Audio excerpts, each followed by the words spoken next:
नमस्कार दोस्तों, कल की वीडियो में हमने परफेक्ट कंपटीशन के पार्ट फर्स्ट को डिस्कस किया था।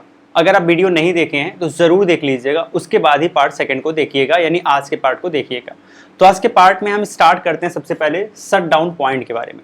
ये शट डाउन पॉइंट क्या होता है?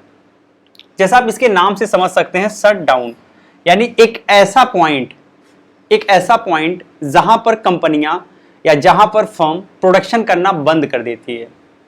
क्यों बंद करती है? क्योंकि इसके नीचे अगर वो प्रोडक्शन करेगी तो उसका वेरिएबल कॉस्ट भी उसे नहीं मिल पाएगा, यानी जो लेबर वो हायर करेगी उसको सैलरी भी देने जितना प्रोडक्शन मतलब उसे प्रॉफिट नहीं मिलेगा। तो फिर प्रोडक्शन करने का क्या मतलब? फिगर में समझते हैं।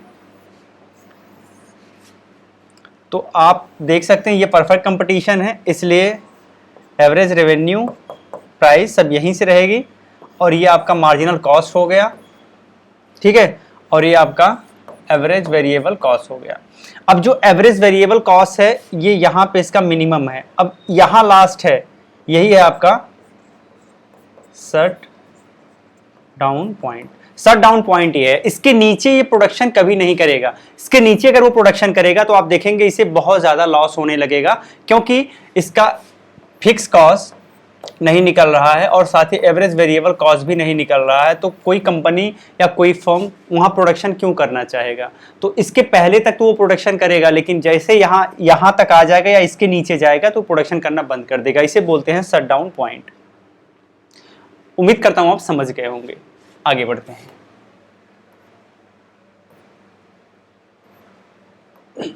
अब हम देखेंगे परफेक्ट कंपटीशन में किस टाइप की प्रॉफिट हमें मिलती है।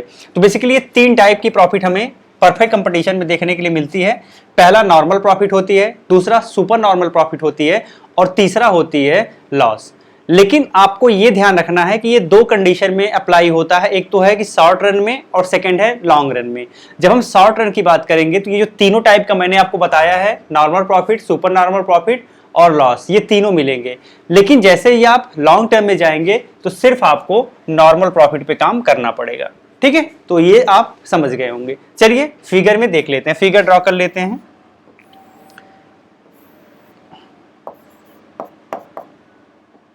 ये प्राइस बराबर AR एवरेज रेवेन्यू है, ये output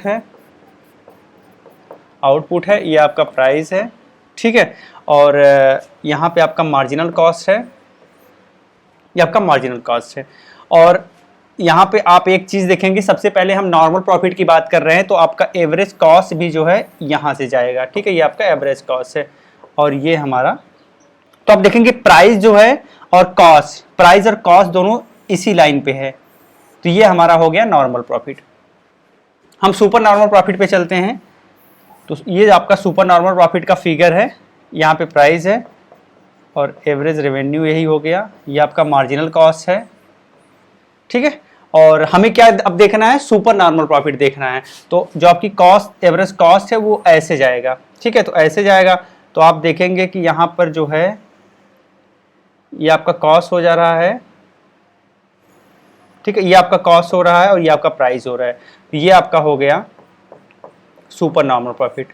super normal profit, super normal profit का मतलब ये है कि आपका कॉस्ट बहुत कम आ रहा है, प्रॉफिट आप बहुत ज्यादा पा रहे हो, क्योंकि प्राइस आप देखो, आप इतना प्राइस चार्ज करोगे लेकिन कॉस्ट सिर्फ आपकी इतनी आई, तो ये पूरा का पूरा आपका प्रॉफिट हो रहा है। तीसरा कंडीशन हमारा लॉस का होता है। जो लॉस का कंडीशन होता है, ये मार्जिनल कॉस्ट चला गया और यहां पर आपका एवरेज कॉस्ट है, तो ये आपका एवरेज कॉस्ट है, तो इसे आप मिला दीजिए। अब आप देखेंगे ये आपका टोटल लॉस का कंडीशन है, ठीक है, ये आपका लॉस का कंडीशन है। तो ये इसका रीजन ये है कि प्राइस आपका यहाँ है, कॉस्ट आपका यहाँ है। तो कॉस्ट आपका ज्यादा हो रहा है, प्राइस कम है। तो जब भी कॉस्ट ज्यादा होगा, प्राइस कम होगी, तो वो लॉस का कंडीशन होगा। तो ये 3 कंडीशन होते हैं जो कि परफेक्ट कंपटीशन में आपको शॉर्ट रन में देखने को मिलते हैं। लेकिन जैसे ही आप लॉन्ग रन में जाओगे सिर्फ आपको ये वाला कंडीशन देखने को मिलेगा, ठीक है। उम्मीद करते हैं अच्छे से समझ आ गया होगा। आगे बढ़ते हैं। अब हम देखेंगे अपॉर्चुनिटी कॉस्ट क्या होता है।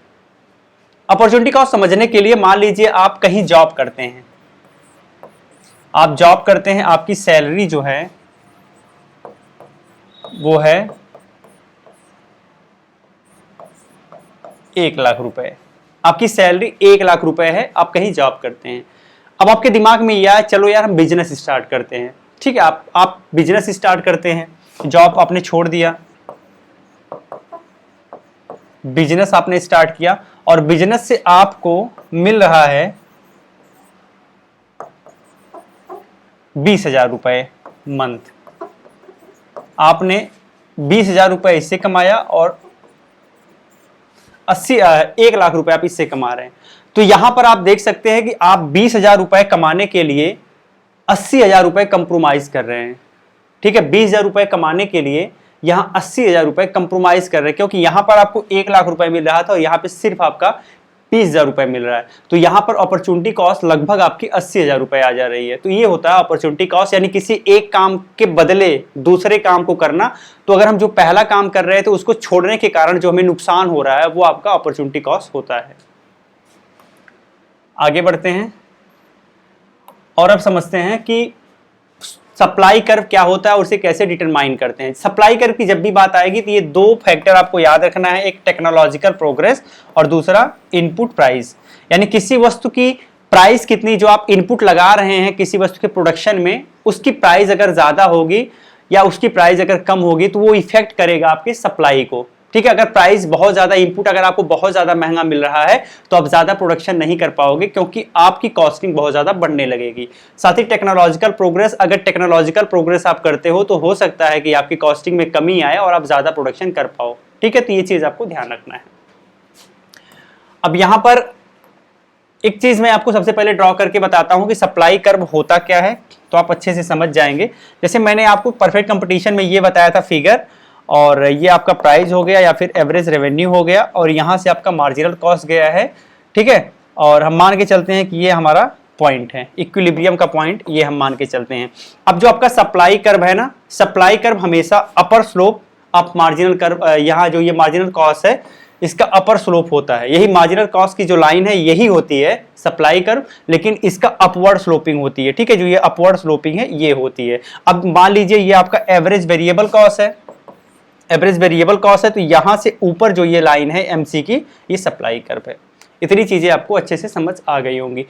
अब यहां पर आप देख सकते हैं फिगर दिख रहा है, इस फिगर में ये बताया गया है कि अगर टैक्स नहीं लगाया जाता है तो आपका सप्लाई कर्व कैसा है, और अगर टैक्स लगा दिया जाता है तो यूनिट टैक्स, यहां बात की जा रही है, यूनिट टैक्स अगर लगा दिया जाता है सप्लाई कर्व आपका कैसा हो जाएगा। इस केस में आप यहां पर देखेंगे कोई टैक्स नहीं है, तो कुछ इस तरीके का आपको सप्लाई कर्व देखने को मिल रहा है। आउटपुट आपका सेम इतना ही है, ये क्यू है और ये प्राइस आपका यहां पे था। लेकिन जैसे ही आपका टैक्स लगा, जैसे ही टैक्स को जोड़ दिया गया, आप देखेंगे प्राइस बढ़ गया, प्राइस यहां पर आ गया।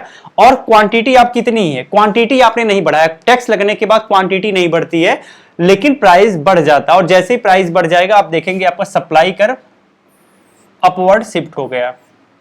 ठीक है, सप्लाई कर्व अपवर्ड शिफ्ट हो गया। तो इस तरीके से आप ये समझ में आया कि अगर सरकार टैक्स लगा देती है तो उससे क्या होता है कि प्राइस बढ़ जाता है, क्वांटिटी उतनी ही रहती है, और अगर ऐसा होता है तो सप्लाई भी आपका शिफ्ट कर जाएगी। ठीक है, आगे बढ़ते हैं और ये हम कुछ इसके बारे में समझ लेते हैं। यह है geometric method of supply measurement. इसमें हम क्या देखेंगे, इलास्टिसिटी ऑफ सप्लाई को देखेंगे। इलास्टिसिटी ऑफ सप्लाई का मतलब ये होता है कि अगर इलास्टिसिटी ऑफ सप्लाई, इसको मेजर करने के लिए यह है कि अगर प्राइस में चेंज हो रहा है तो क्वांटिटी में कितना चेंज होगा। ठीक है, क्वांटिटी ऑफ सप्लाई में कितना चेंज होगा, ये हमें दिखाता है इलास्टिसिटी ऑफ सप्लाई। यानी किसी वस्तु के प्राइस में अगर चेंज हो रहा है तो हम सप्लाई में कितना चेंज करेंगे, ये दिखाता है। तो यहां पर आप इसका फार्मूला कुछ ऐसे होता है,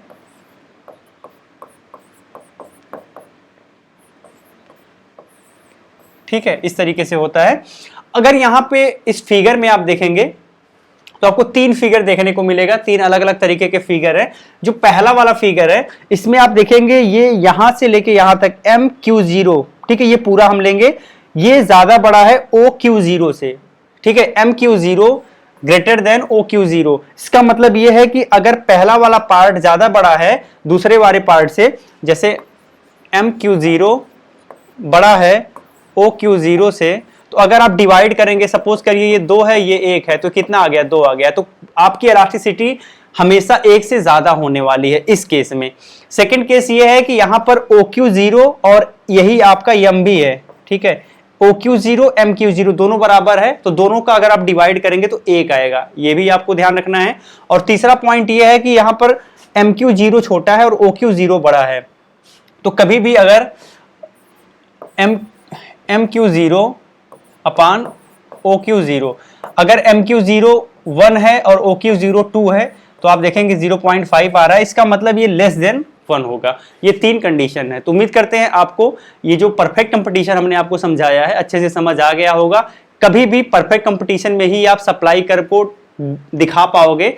उसका रीजन ये होता है कि एक price and quantity relationship perfect competition में बिल्कुल परफेक्ट होती है, इसलिए सप्लाई कर्व फाइंड करना आसान होता है। आगे हम इक्विलिब्रियम पर बात करेंगे। जय हिंद।